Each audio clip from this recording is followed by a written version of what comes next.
일요일 아침, 익숙한 찻잔 소리와 함께 부엌 문이 열렸다. 어머님, 오늘은 제가 직접 내려드렸어요. 세나가 밝게 웃으며 커피 두 잔을 조심스레 들고 들어왔다. 마치 무슨 큰 상이라도 받은 듯한 표정. 매번 느끼지만 그녀의 미소는 이상하게도 나를 편하게 하지 않았다. 사탕보다 달지만 어딘가 인위적인 맛. 진심이라기보다 연기처럼 느껴지는 미소였다. 아, 그래, 고맙네. 나는 자연스러운 척 웃으며 그녀가 내미는 머그잔을 받아들었다. 흰색의 무늬 하나 없는 흔한 컵. 그런데 코를 스치는 향기가 묘했다. 쓴 향이나 신향은 아니었다. 하지만 무언가 알 수 없는 화학적인 냄새가 확실히 섞여 있었다. 진한 에스프레소의 쌉싸름함 사이로 느껴지는 이상한 톤. 내 직업이 아니었다면 그냥 넘겼을 수도 있었지만 나는 30년 넘게 검찰청에서 사람들을 상대하며 살아왔다.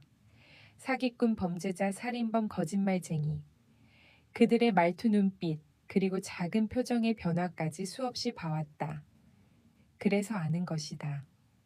무언가 어긋나 있다는 것을. 잠시만요. 프림 좀 더 넣을게요. 세나가 냉장고를 향해 돌아서는 순간 나는 재빨리 우리 컵을 바꿨다.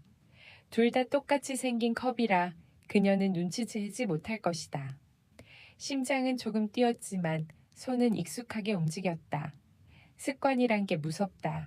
그녀가 다시 돌아와 내 맞은편에 앉았다. 뜨거울 때 드셔보세요. 진하게 내렸어요. 어머님 입맛에 맞을지 모르겠네요. 그녀는 미소를 유지하며 자신의 컵을 들어 올렸다. 그리고 조심스럽게 한 모금을 마셨다. 나는 입술만 커피에 살짝 대고 그녀의 얼굴을 유심히 바라봤다. 그녀는 미세하게 찡그렸다. 아주 짧은 찰나였지만 분명히 무언가 거북한 걸 느낀 얼굴이었다. 하지만 곧바로 다시 웃으며 말했다. 조금 지나네요. 제가 너무 오래 내렸나 봐요. 나는 아무 말 없이 고개만 끄덕였다. 커피는 그녀의 입술을 다시 찾지 않았다. 컵은 테이블 위에 그대로 놓였고 그녀의 손은 그 주위를 맴돌기만 했다. 그 후 10분쯤 우리는 평범한 대화를 이어갔다. 날씨 이야기, 도윤 아들의 직장 얘기, 뉴스에서 본 부동산 규제. 겉보기엔 전형적인 가족의 주말 아침 같았지만 나는 계속해서 그녀의 표정을 살폈다. 그리고 20분쯤 지났을까. 그녀가 갑자기 기침을 하기 시작했다. 처음에는 목이 간지러운 듯한 가벼운 기침이었지만 점점 더 거칠고 깊은 기침으로 변해갔다. 숨을 들이쉬는 것도 버거워 보였다. 어머님, 저 왜 이러죠? 목이 너무 따가워요. 그녀는 입에 식은땀을 흘리며 테이블을 짚고 일어섰다. 숨이 안 쉬어져요. 나는 조용히 컵을 내려다봤다. 그 안에는 원래 내가 마셨을지도 모를 커피가 남아 있었다. 도윤아, 새나 좀 봐라. 뭔가 이상하다. 나는 거실에 있던 아들을 불렀다. 도윤이 급히 달려와 그녀를 부축했다.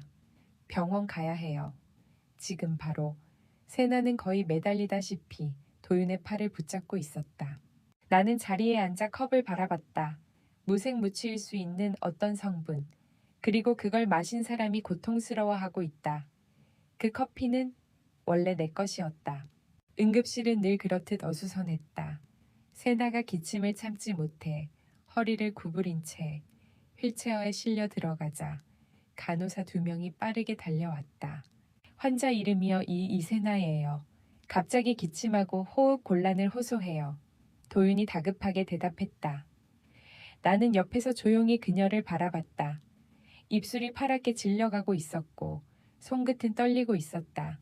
최근에 알레르기 반응 있었나요? 없었어요. 아침까지 멀쩡했어요. 갑자기 커피 마시고 나서. 도윤의 목소리는 떨렸지만 그 떨림이 걱정 때문인지 아니면 다른 이유 때문인지는 알 수 없었다. 의사와 간호사들은 분주하게 움직였다. 산소 마스크, 링거, 심전도. 그리고 무언가를 주사한 후 그녀는 서서히 눈을 감았다. 의식이 흐릿해졌지만 아직 완전히 잃지는 않았다. 나는 대기실 구석에 앉아 그녀가 실려 들어간 복도를 멍하니 바라봤다. 마음 한켠에서는 이상하리만치 차분했다. 아마도 예상했기 때문일 것이다.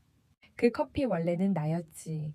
내가 마셨더라면 지금쯤 저 침대에 누워 있는 건 나였겠지. 도윤은 옆자리에서 손톱을 물어뜯고 있었다. 어머니 대체 무슨 일이에요? 나는 잠시 그를 바라보다가 고개를 돌렸다. 그가 정말 아무것도 몰랐을까? 세나의 이런 행동을 전혀 의심하지 않았을까? 도윤아, 네. 세나가 평소에 이상한 말이나 행동한 적 없었니? 아니요. 그냥 요즘 좀 피곤해하긴 했어요. 근데 이런 일은 처음이라. 그의 대답은 모호했다. 눈을 마주치지 않고 자꾸만 시선을 피했다. 무언가 숨기고 있는 사람의 전형적인 모습. 내가 수많은 피해자에게서 봐왔던 그것. 한참을 기다리던 중 의사가 우리에게 다가왔다. 이름표에는 문재원이라고 적혀 있었다. 표정은 침착했지만 목소리는 무겁고 조심스러웠다. 가족분이시죠? 네, 남편입니다. 저는 시어머니고요. 현재 환자 상태는 안정됐습니다. 하지만 그의 말투가 살짝 바뀌었다. 혈액 검사 결과 일반적인 음식 중독이나 알레르기 반응으로 보기엔 어려운 수치가 나왔어요. 나는 조용히 눈썹을 찡그렸다. 그게 무슨 말씀이시죠? 정확한 분석이 필요하겠지만 약물 중독 가능성이 있습니다. 의도적으로 섭취된 걸로 보이는 특정 화학물질이 소량 검출됐어요. 도윤의 얼굴이 하얗게 질렸다. 그럴 리가요. 세나가 약을 먹을 이유가 없는데요. 의사는 고개를 천천히 저었다. 저희도 아직 판단을 내린 건 아닙니다. 하지만 상황이 특이해서 병원 측에서 경찰에 통보했습니다. 경찰. 그 단어가 공기 중을 무겁게 가로질렀다. 나는 내심 준비하고 있었기에 놀라지 않았지만 도윤은 손을 벌벌 떨기 시작했다. 경찰이 왜요? 누가요? 프로토콜입니다. 환자가 의심되는 화학물질에 노출됐을 경우 수사기관에 신고하는 것이 절차입니다. 그 말을 들은 순간 나는 알 수 없는 싸한 기운을 느꼈다. 그녀가 깨어나면 뭐라고 말할까? 진실을 말할까? 아니면 그 물음은 오래 가지 않았다. 3시간쯤 지나 의식이 돌아온 세나는 병실에서 담요를 덮은 채 약간 쉰 목소리로 경찰에게 말했다. 저를 해치려 한 사람이 있어요. 그녀는 힘겹게 고개를 돌리며 나를 가리켰다. 시어머니가 커피에 무언가를 넣었어요. 모든 시선이 나에게 향했다. 도윤도 형사도 간호사도. 나는 조용히 숨을 들이쉬고 차분하게 입을 열었다. 그 커피 원래 제 컵이었습니다. 그녀가 주려고 내민 걸 이상한 냄새가 나서 바꿔 마셨을 뿐이에요. 하지만 이미 분위기는 기울어 있었다. 세나는 눈을 지그시 감고 있었다. 그 표정에는 고통이 아닌 계획된 연기의 흔적이 비쳤다. 생각보다 빠르네 세나. 아무런 망설임도 없이 날 지목하다니. 그래 그렇다면 나도 준비해야겠지. 이제 이건 단순한 가정 내 사고가 아니었다. 이건 살인 미수. 그리고 나는 피해자가 아닌 용의자가 돼가고 있었다. 경찰은 다음날 아침 9시에 나타났다. 문 앞에 선 2명의 형사는 명함을 내밀었다. 서울서북경찰서 강력반 형사입니다. 정현숙 씨 맞으시죠? 나는 문을 열며 고개를 끄덕였다. 무슨 일이죠? 이세나스 씨 사건과 관련해 간단한 사실 확인이 필요합니다. 자택 내 수색이 필요하오니 협조 부탁드립니다. 그 말은 정중했지만 문맥은 명백했다. 이건 협조가 아니라 명령이었다. 나는 문을 활짝 열어줬다. 들어오세요. 찾고 싶은 게 있다면 마음껏 찾으세요. 그들은 훈련받은 손놀림으로 집안을 훑었다. 서랍 찬장, 욕실 서재. 나는 부엌 식탁에 앉아 차가 식는 것도 모른 채 가만히 그들을 지켜봤다. 20분쯤 지났을까? 형사 중 한 명이 큰 소리로 말했다. 여기 있습니다. 화장실 상단장 안쪽에 숨겨져 있었어요. 다른 형사가 급히 다가갔다. 그들의 손엔 투명한 플라스틱 병 하나와 접힌 메모지 한 장이 들려 있었다. 나는 일어나 천천히 다가갔다. 이건 뭔가요? 액체 약물로 보입니다. 성분 분석이 필요하겠지만 세나 씨 혈액에서 검출된 물질과 유사한 가능성이 있습니다. 형사의 말투는 차가웠고 눈빛은 이미 확신에 차 있었다. 그 옆에 있던 메모지엔 뭐가 적혀 있죠. 형사가 메모를 펼쳤다. 짧은 필체, 알아보기 쉬운 글씨, 그리고 맨 아래 이세나라는 이름이 분명히 적혀 있었다. 이건 제 필체가 아니에요. 나는 조용히 말했다. 하지만 내 목소리는 스스로 들어도 확신이 없어 보였다. 그 글씨체는 묘하게 익숙했다. 마치 오래전 쓴 메모를 누군가가 모사한 듯한 느낌. 완벽한 위조는 아니었지만 충분히 설득력 있는 복제품. 이건 조작입니다. 누군가 일부러 숨긴 거예요. 정현숙 씨, 이 집에 당신 말고 출입한 사람이 있습니까? 형사는 똑바로 나를 바라보며 물었다. 나는 머뭇거리다 답했다. 어제 아들 박도윤이 이세나의 물건을 가지러 잠깐 들렀습니다. 혹시 혼자 왔었나요? 그렇게 말했지만 저는 직접 보지 못했어요. 그 시간대 CCTV나 출입 기록 확인해 보겠습니다. 나는 한 걸음 뒤로 물러섰다. 형사들은 무언가를 서로 눈빛으로 주고받더니 하나둘 사진을 찍고 증거물을 밀봉하기 시작했다. 정현숙 씨, 오늘은 여기까지만 하겠습니다. 하지만 조만간 추가로 컴퓨터와 휴대전화 포렌식이 필요할 수 있습니다. 그들은 문을 나가며 짧게 고개를 숙였고 남은 건 고요한 집과 식탁 위에 남겨진 차 한 잔이었다. 나는 그 자리에 앉아 그대로 멍하니 있었다. 어제까지만 해도 일상이었던 이 공간이 이젠 나를 가두는 감옥처럼 느껴졌다. 완벽하게 심어놓은 증거, 병원에 있던 시간 동안 그 짧은 틈에 누가 들어왔을까? 생각할수록 하나의 이름이 자꾸 떠올랐다. 도윤. 그는 병원에서 내게 집에 다녀오겠다고 말했었다. 그 시간, 아무도 그가 어디 있는지 확인하지 않았다. 그는 열쇠도 있었고 집 구조도 잘 알고 있었다.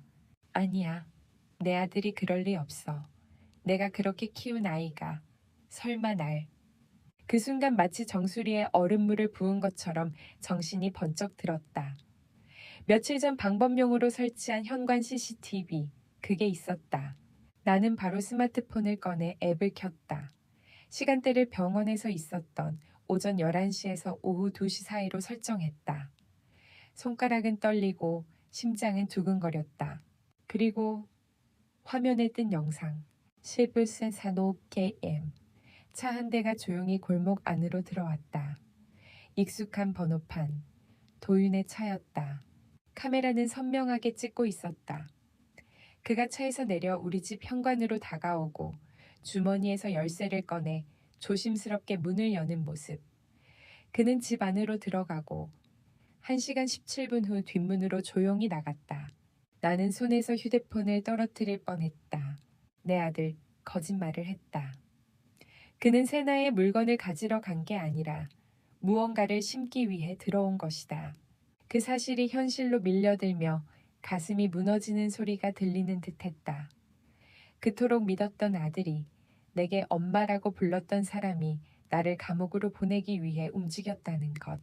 나는 주저앉을 뻔하다가 다시 정신을 다잡았다. 이건 끝이 아니다. 이제 시작일 뿐이다. 나는 휴대폰 화면을 그대로 응시한 채 한참을 움직이지 못했다. 도윤의 모습이 반복 재생되는 영상 속에서 그는 조용히 문을 열고 익숙한 동선으로 집 안으로 들어간다. 그리고 1시간이 훌쩍 지나 뒷문으로 빠져나간다. 모든 행동이 정확하고 조심스럽고 익숙했다. 이건 우연이 아니다. 충동도 아니다. 계획된 움직임. 이 언제부터였을까? 언제부터 이 아이는 내 눈을 똑바로 보면서 거짓말을 할 수 있었을까? 나는 소파에 앉은 채 눈을 감았다. 머리 안쪽이 천천히 타들어가는 기분이었다. 배신이라는 단어는 너무 가벼웠다. 이건 등 뒤에서 칼을 꽂고도 웃을 수 있는 수준이었다. 엄마 세나 좀 잘 부탁해. 나 잠깐 다녀올게. 그녀 좋아하는 잠옷이랑 세면도구 챙겨야 하니까. 그때 그 말, 그 눈빛. 나는 그걸 믿었다. 믿고 싶었다. 내연, 대체 왜 그랬니? 그 여자 하나 믿고 엄마를 파묻으려 했던 이유가 뭐니? 심장이 철렁하고 내려앉았다. 설마 돈유산. 나는 고개를 저었다. 아니다. 도유는 그런 아이가 아니었다. 아니, 아니라고 믿고 싶었다. 그 순간 머릿속에 한 사람이 떠올랐다. 한재석, 검찰청에서 함께 일했던 동료이자 유일하게 지금 내 상황을 이해해 줄 수 있는 사람. 그는 은퇴 후 남양주에서 조용히 살고 있었고 나와는 한 달에 한두 번 안부 전화를 주고받는 사이였다. 나는 곧장 전화를 걸었다. 여보세요, 재석 씨, 나 연숙이야. 나 지금 큰일 났어. 목소리가 왜 그래? 무슨 일 있어? 나는 숨을 깊게 들이쉰 뒤 지금까지 있었던 일들을 차례차례 이야기했다. 세나의 커피 응급실, 그녀의 거짓 증언, 그리고 방금 확인한 CCTV 영상까지. 전화기 너머로 침묵이 길게 흘렀다. 그 침묵 속에는 충격, 분노, 그리고 걱정이 복합적으로 섞여 있었다. 지금 그 영상 가지고 있지? 응. 원본 그대로 있어. 좋아. 당장 움직이지 마. 내가 갈게. 오늘 저녁엔 도착할 수 있을 거야. 전화를 끊고 난 뒤 나는 처음으로 울고 싶었다. 하지만 눈물은 나지 않았다. 분노가 모든 감정을 덮고 있었다. 오후 7시 한재석은 내 집 앞에 도착했다. 차에서 내린 그는 나를 보자마자 서로 아무 말 없이 꼭 안아줬다. 넌 지금 피해자야. 하지만 아무도 그렇게 안 봐. 그러니까 우리가 해야 할 건 증거를 모으는 것보다 더 강한 무언가야. 무엇보다 도윤과 세나. 그들이 왜 이런 짓을 벌였는지 그 중심을 정확히 짚어야 해. 나는 조용히 고개를 끄덕였다. 도윤을 만나러 가야겠어. 미쳤니 지금. 너는 용의자 신분이야. 그 애가 더 무슨 짓을 꾸밀지 몰라. 그래서 직접 봐야겠어. 그 눈으로 진심인지 거짓인지. 내가 판단할 거야. 한재석은 한숨을 길게 내쉬며 말했다. 그럼 최소한 나도 같이 가. 너 혼자 절대 안 돼. 밤 9시 도윤과 세나가 살고 있는 아파트 앞에 도착했다. 나는 멀찍이 서서 불이 켜진 거실 창문을 올려다봤다. 커튼이 드리워져 있었지만 안쪽에서 누군가 움직이는 그림자가 어렴풋이 비쳤다. 한재석은 운전석에 앉은 채 내 손목을 붙잡았다. 정말 이대로 들어갈 거야. 그래, 말로 끝낼 수 있으면 말로 끝내고 싶어.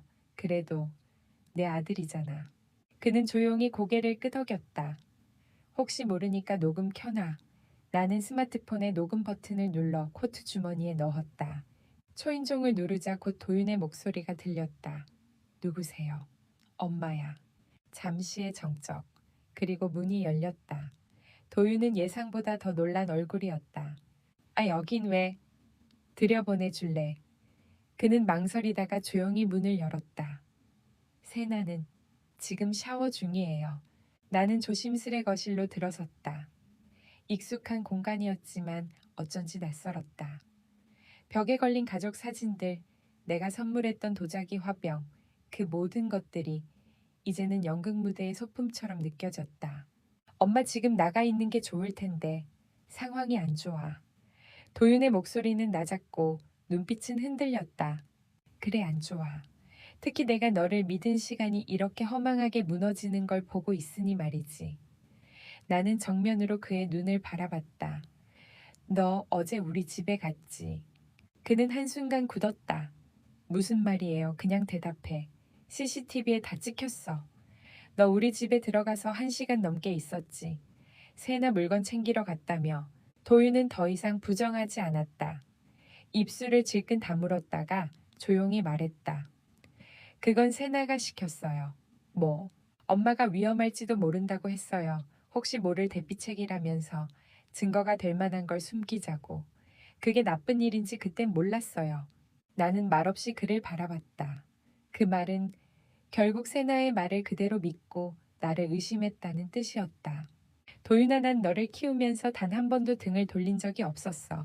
실패했을 때도 실망시켰을 때도 늘 내 편이었어. 알아요, 엄마. 알죠. 근데 세나는 저한테 진심이라고 생각했어요. 그래서 날 팔았니? 나는 목소리를 낮췄다.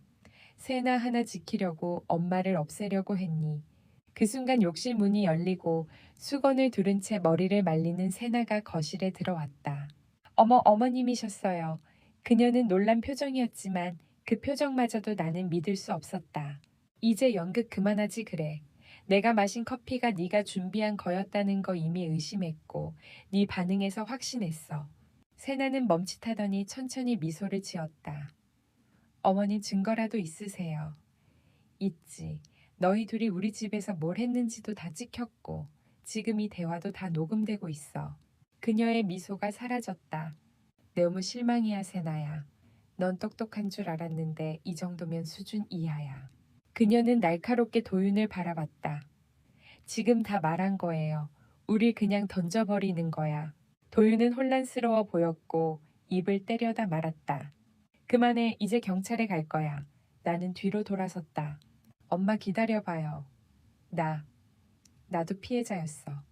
도윤아, 피해자는 지금 누구겠니? 나는 문을 열고 나갔다. 문을 나서자마자 한재석이 대기 중이던 차량에서 내 쪽으로 걸어왔다. 나는 그를 보며 무겁게 고개를 끄덕였다. 맞았어. 둘 다 알고 있었고 세나는 끝까지 날 모함할 준비가 돼 있었어. 넌 괜찮아? 그는 조용히 물었다. 나는 잠시 침묵하다 대답했다. 이제 괜찮아. 지금부터는 내가 그들에게 보여줄 차례야. 우리는 그의 집으로 돌아왔다. 그곳은 마치 작전 본부처럼 조용하고 안전했다. 도착하자마자 나는 녹음 파일과 CCTV 영상을 정리해서 USB에 백업했다. 혹시 모를 상황에 대비해 이 자료는 셋으로 나눠서 보관할 거야. 한재석이 냉정하게 말했다. 하나는 내가, 하나는 너, 그리고 마지막 하나는 언론에 넘길 준비해두자. 나는 고개를 끄덕였다. 오랜 세월 법조계에서 쌓은 인맥과 경험은 이제 가장 확실한 무기가 되어줄 것이다. 지금 당장 경찰에 다시 연락하면 어때? 한자희석이 물었다. 나는 고개를 저었다. 아직은 아니야. 경찰은 이미 세나와 도윤의 진술에 어느 정도 설득됐어. 지금 내 말만 가지고는 부족해. 그럼 뭘 기다릴 건데? 나는 조용히 한 장의 종이를 꺼냈다. 이거, 세나의 전적 기록이야. 이름은 달랐지만 얼굴은 같았어. 2년 전 부산에서 서윤정이라는 이름으로 비슷한 사건이 있었어. 혼인신고 직후 남편이 급성 식중독으로 사망, 그리고 보험금 수령. 한재석의 눈빛이 번뜩였다. 기록은 어떻게 찾았지? 내 방식이 있지. 그리고 그 당시 담당 형사 이름도 알아냈어. 내일 아침 직접 찾아갈 생각이야. 우리는 밤새도록 자료를 정리했다. 세나의 거짓 경력, 허위 신분증, 도윤과의 통화 기록 추적 가능성, 그리고 내가 피의자로 몰린 이후의 언론 보도 동향까지. 지금 상황에서 제일 중요한 건 여론이야. 경찰보다 더 빨리 움직이는 것. 나는 깊은 숨을 들이쉬었다. 그럼 이렇게 하자. 한재석이 조심스럽게 입을 열었다. 내가 언론 쪽에 연락해서 익명 제보 형태로 영상 일부를 흘려볼게. 직접 얼굴이 나오는 건 피하더라도 진실이 의심받기 시작하면 수사도 방향을 바꿀 수 있어. 나는 손을 꼭 쥐었다. 그래, 해줘. 그들이 가장 두려워하는 건 조용한 경찰보다 목소리를 낸 세상이니까. 그날 새벽 4시, 한재석은 자신의 오랜 지인을 통해 한 인터넷 탐사보도 채널에 연락을 취했다. 익명 제보, 유명 검사 출신, 여성 며느리에게 살해, 위협받다라는 제목의 보도 초안이 만들어졌고 우리가 제공한 음성과 영상이 일부 모자이크 처리된 상태로 첨부되었다. 7시가 되자 뉴스가 인터넷에 퍼지기 시작했다. 댓글은 순식간에 수천 개. 이게 뭐야? 피해자였던 시어머니가 진짜 타깃이었네. 남편이랑 며느리가 짠 거면 진짜 소름이다. 이런 사건이 실제로 일어난다고. 오전 8시. 내 휴대폰에 경찰서에서 전화가 걸려왔다. 정현숙 씨 맞으시죠? 오늘 오후에 조사 일정 다시 잡고 싶습니다. 나는 전화를 끊으며 조용히 말했다. 이제 시작이야. 오후 2시 서울 서부경찰서 수사 2과 조사실. 나는 단정하게 머리를 묶고 조사실에 앉았다. 한 손엔 영상이 담긴 USB, 다른 손엔 내 명예를 담은 30년 검사 인생의 마지막 자존심. 문이 열리고 담당 형사 최민석이 들어왔다. 어제까지만 해도 내게 용의자의 눈빛을 보냈던 그가 오늘은 약간은 조심스러운 표정이었다. 정현숙 씨 다시 와주셔서 감사합니다. 진실이 있다면 언제든 오죠. 그는 잠시 침묵하더니 입을 열었다. 오늘 오전 언론 보도 관련해서 저희도 확인했습니다. 그 보도가 틀렸나요? 아니요. 다만 놀랍긴 했습니다. 나는 조용히 USB를 꺼내 그의 앞에 내려놓았다. 이 안에 영상과 음성 녹음, 그리고 관련자, 과거 신상 정보 일부가 있습니다. 정식 수사 요청으로 접수해 주시죠. 그는 그것을 받아 조심스럽게 노트북에 연결했다. 화면에는 도윤이 우리 집에 들어가고 나오는 모습이, 그리고 세나와 그가 나눈 대화 일부 녹음이 선명하게 재생되었다.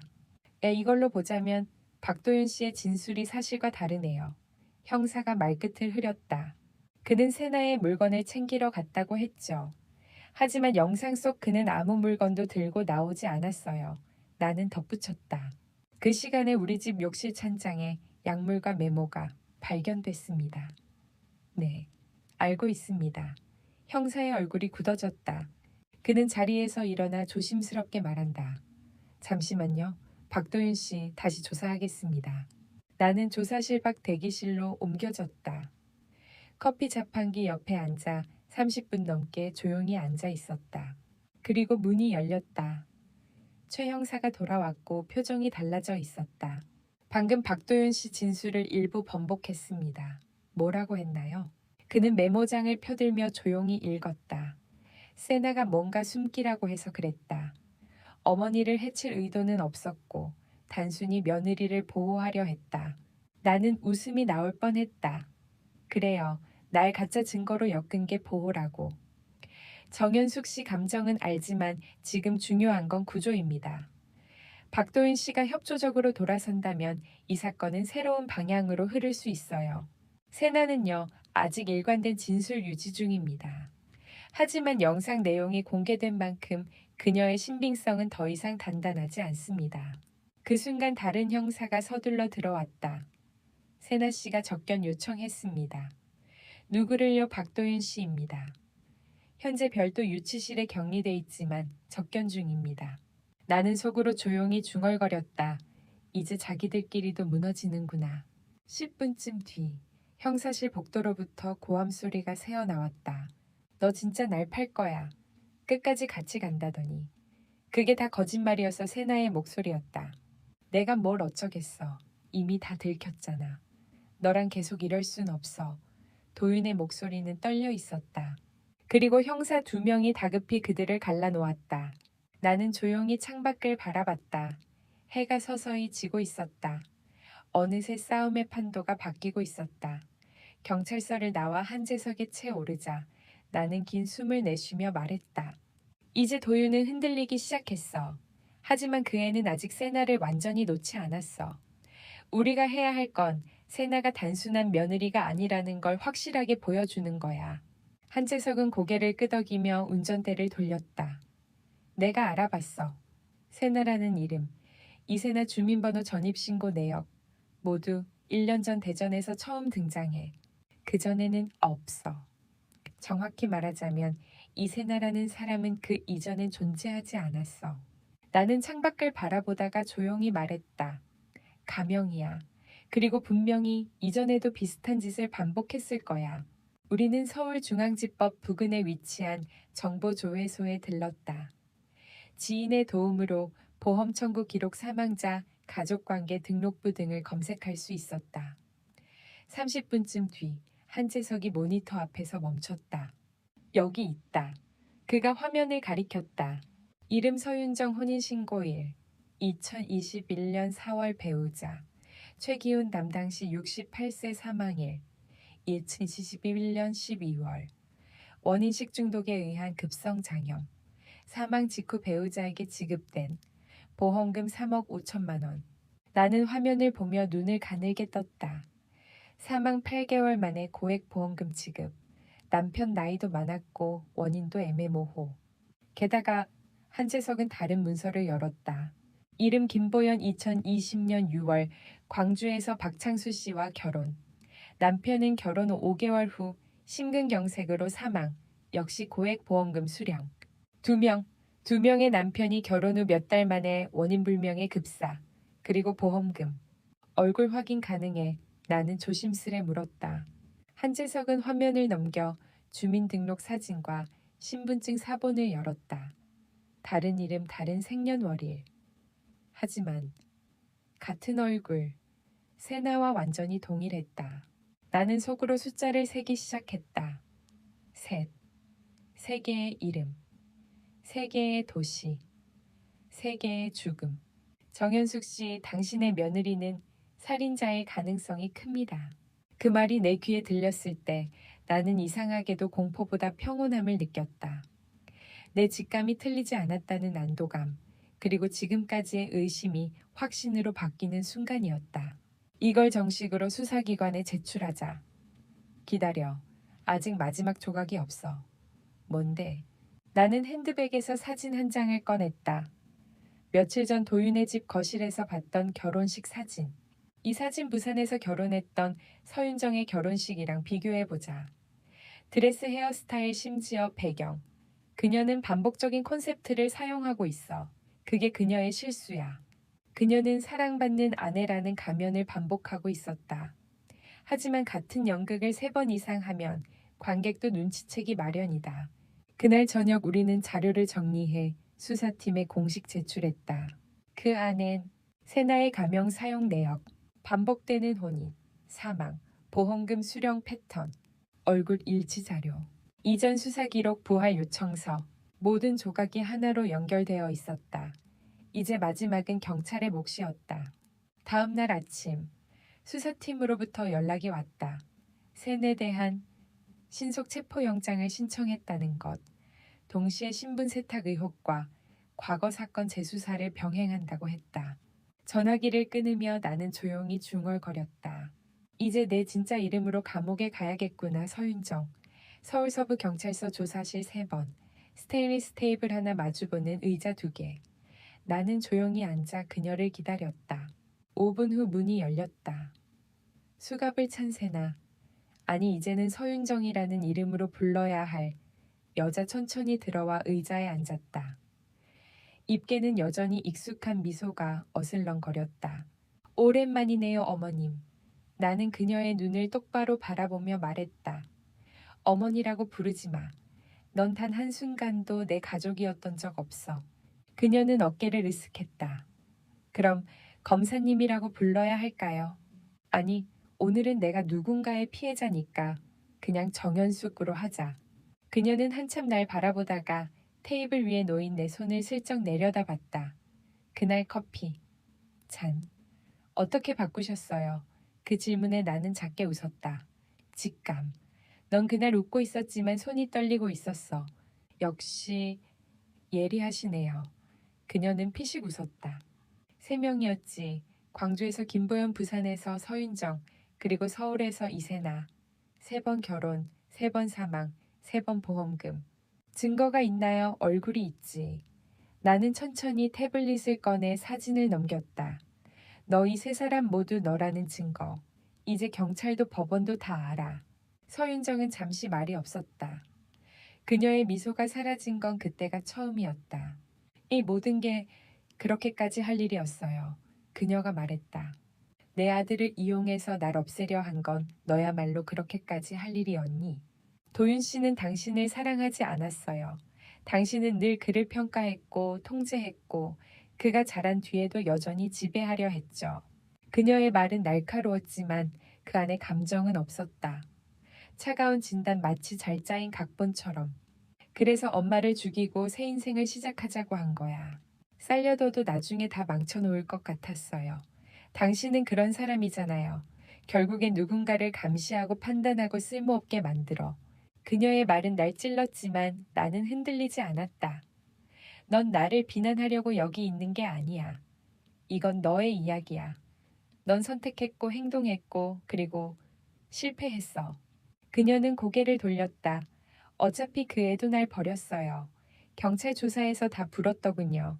이럴 거면 그냥 혼자 할 걸 그랬지. 나는 눈을 가늘게 떴다. 너 처음부터 혼자였잖아. 조사실 밖에서 형사가 들어왔다. 정현숙 씨 시간 다 됐습니다. 나는 조용히 자리에서 일어나며 마지막으로 말했다. 내언 너 자신만 믿었고 그래서 이렇게 끝났어. 그녀는 마지막까지 말이 없었다. 아니 어쩌면 처음으로 말이 막힌 걸지도 몰랐다. 한 달 후 서울중앙지방법원 오봉구 2호 형사재판부. 법정안은 조용했다. 세나안이 서윤정은 피고인석에 앉아 있었고 그 옆에는 고개를 숙인 채 앉아 있는 도윤이 있었다. 나는 방청석 가장 뒷줄에 앉아 조용히 그들을 바라봤다. 판사의 목소리는 낮고 단호했다. 피고인 서윤정 당신은 타인의 신분을 도용하여 반복적으로 결혼한 뒤 배우자의 사망을 유도하고 고액의 보험금을 수령한 혐의가 인정됩니다. 이 사건은 단순한 사기나 과실이 아닌 계획된 범행이며 인간 생명을 거래 대상으로 삼은 비열한 행위입니다. 판사는 그녀에게 무기징역을 선고했다. 그 순간 서윤정은 고개를 돌리지 않았다. 어디에도 눈물은 없었다. 그녀는 끝까지 한치의 흔들림 없이 고개를 들고 있었다. 도윤에게는 징역 7년, 공범으로서 거짓 증언과 증거 조작의 책임을 물었다. 그는 고개를 들지 못했다. 재판이 끝난 뒤 사람들은 하나둘 법정을 빠져나갔고 나는 그 자리에 남았다. 형사가 다가와 조심스럽게 말했다. 정현숙 검사님, 혹시 아드님과 마지막으로 면회하시겠습니까? 나는 잠시 눈을 감았다. 그리고 고개를 끄덕였다. 유리창 너머 도윤이 수의를 입고 앉아 있었다. 그는 내가 들어오자마자 눈시울을 붉혔다. 엄마. 나는 조용히 자리에 앉았다. 그래, 네가 그런 얼굴을 하고 있을 줄 알았다. 그는 고개를 숙이며 말했다. 미안해요. 정말. 그땐 내가 뭘 하고 있는지도 몰랐어요. 모르긴 뭘 몰라. 다 알고도 했지. 단지 그땐 네가 그렇게까지 할 수 있을 거라 나만 몰랐을 뿐이야. 그는 아무 말 없이 손을 꽉 쥐었다. 그 사람, 서윤정이. 당신 말이 다 맞았어요. 근데 그땐 왜 그렇게 그 사람이 날 이해해 준다고 느꼈는지. 나는 고개를 저었다. 도윤아, 그건 사랑이 아니야. 그건 필요였을 뿐이야. 잠시 정적이 흘렀고 그는 겨우 눈을 들었다. 내가 다시 엄마 아들로 돌아갈 수 있을까요? 그 말에 나는 아주 오랜 시간 대답하지 않았다. 그리고 아주 천천히 말했다. 글쎄, 엄마로서 네가 다시 돌아오길 바라고 싶지만 검사로서 너처럼 진실을 외면한 사람을 절대 쉽게 용서하지 않아. 그는 고개를 끄덕이며 눈물을 흘렸다. 그래도 살아. 죄는 죄값으로, 인생은 너 스스로 회복하는 거야. 엄마는 다시는 뒤돌아보지 않을 테니까. 나는 자리에서 일어났다. 그의 울먹이는 목소리가 뒤따랐지만 나는 뒤돌아보지 않았다. 한 달 후, 남양주 나는 한적한 시골 마을의 단독주택 앞에 앉아 차 한 잔을 조용히 마셨다. 한재석이 옆에 앉아 신문을 건넸다. 보셨어요? 중앙일보에 기사 났어요. 가면을 쓴 살인자 서윤정 무기징역. 나는 고개를 끄덕였다. 그 기사를 보면서도 내가 아직도 살아있다는 게 믿기지가 않아. 넌 살아남았고 이겼고 무엇보다 진실을 지켜냈어. 나는 멀리 펼쳐진 산을 바라보며 말했다. 그래. 이제는 그냥 평범한 일상으로 돌아가고 싶어. 커피 냄새 맡을 때도 의심이 아닌 여유가 떠오르길 바래. 재석이 웃으며 물었다. 다음 주말엔 뭐 하실래요? 나는 웃으며 말했다. 글쎄, 다시 꽃을 심어볼까 해. 그 누구도 뽑아가지 못하게 뿌리부터 단단하게 말이야.